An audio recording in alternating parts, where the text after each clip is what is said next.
All right, here we go. We're gonna grab it, flip it upside down. Oh! And boom. That's not good. What's going on? I'm Natalie Cash from Cash and Bradley on K95.5. I'm hanging out with my new friend Luke. He works at Emerson. Now tell me, what is Emerson and how it relates to what you got going on today? Yeah, so Emerson is a very large company. We're all over the world. Specifically here in Tulsa, what we focus on is safety devices for tanks. And so when I talk about safety devices, I talk about pressure and vacuum safety. Okay. And so what we've got going on here today is a little experiment showing the importance of why vacuums exist and how we can prevent it. Okay, before we get to that, now when you say tank, okay, what do you mean by tank? Yeah. I'm thinking a big tanker, you know. That's a good example.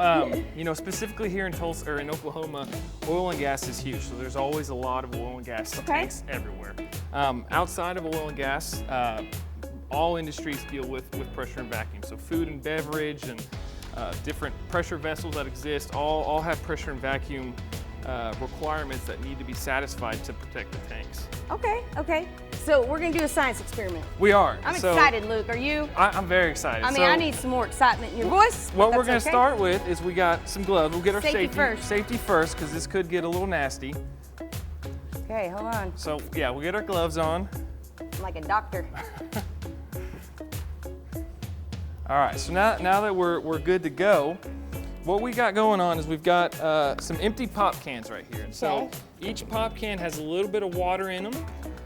Just like the tanks. These are our tanks. We're simulating the tank here. And so we've got a normal empty pop can right here, and you can see some steam coming up. It's heating up on this hot plate.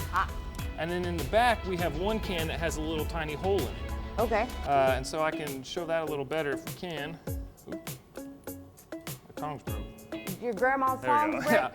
So what we're gonna do is we're gonna grab the can that are very hot with our tongs, and we're gonna grab them, we're gonna flip them upside down and put them into this water. Okay, now this is the can without the hole. Yeah, we're gonna start with the can without the hole. So here we go.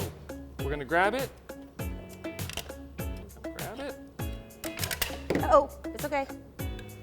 The tongs would work. All right, here we go. We're gonna grab it, flip it upside down. Oh! And boom. That's not good. That's not good. So what happened is we had a vacuum inside of our can, our simulated tank. And so because we had a vacuum, pressure was too great on the outside and it crushed that can. That's not good. And now we've destroyed the can. In a real world scenario with a real tank, that'd be a lot of money that just got destroyed. That wouldn't be a good thing, Luke. That wouldn't be a good thing. So now what we've got in our second example is we've got a little tiny hole in the side of the can. And we're gonna do the exact same thing. We're gonna grab it with the tongs, we're gonna flip it upside down, put it in the water, and we're good to go. And so we prevented that vacuum from happening with the hole in the side of the can, and ultimately we saved our pop can, and we're not out a lot of money. So this is what Emerson does, not with pop cans, but with tanks. With real life tanks. That's amazing. That is so cool. How does this relate to STEM? Yeah, so science, technology, engineering, math, all these things are used on a daily basis to prevent things like this from happening. So being able to have the knowledge to protect our tanks, whether that's in oil and gas or in the food and beverage industry, it's important because that's how we protect our things and save money and keep advancing. That is so neat. So a pop can with a hole in it is a good thing. Exactly. You never thought it'd be a good thing, did you? Well, Luke, this was so cool. I learned a lot. Thank you. Yeah, Thank you very much. I had you a guys, blast. Yeah, it was fun. Pop cans with holes are a good thing, kids. You guys can check out more STEM videos coming up.